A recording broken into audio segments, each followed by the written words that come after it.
Casimiro merong kinatatakutan, Martial na bad trip, De La Hoya kay Pacman. Etong at pag-usapan natin, pero bago ang lahat, pakisubscribe po ng channel ko. Huwag niyo na rin kalimutan i-click ang notification bell para lagi kayong una sa balita. Pag-usapan nga po natin mga kaboxing, Yummer Martial, iba pa lang mabad trip.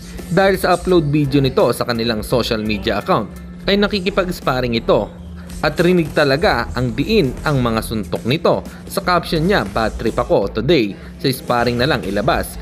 Maganda na ang galawan ng ating pambato. Pwede na itong sumabak ulit.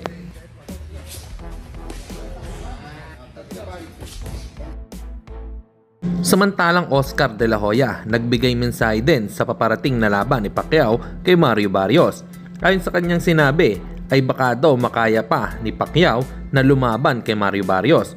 Dahil isang legendary fighter daw ang ating pambato. Bagamat may pahaging na sinabi si Oscar De La Hoya na sana daw ay hindi masaktan sa bakbakan.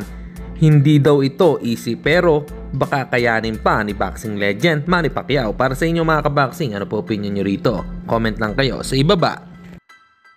At sa kabilang balita naman tayo mga kaboxing, madami pa din ang naghahanap ng update kay Janrel Cuadrolas Casimiro. Hanggang ngayon nga ay tahimik pa din ang kampo nila. Bagamat nag-post ito sa kanilang social media account, sinabi niya na huwag kang matakot sa kalaban, dun ka matatakot sa nagpapanggap na kakampi. Update po sa laban ng mga pambato natin sa May 24, JR Racanel versus Imani Matendo, Pedro Taduran versus Jinjiro Shigeoka, John Michael Silueta kontra Comridge Nantapech, Vincent Lacar kontra Rio Mandoroco. Hanggang dito na lang muna ang ating balita. Dito na lang ang aking boxing news report. Babu!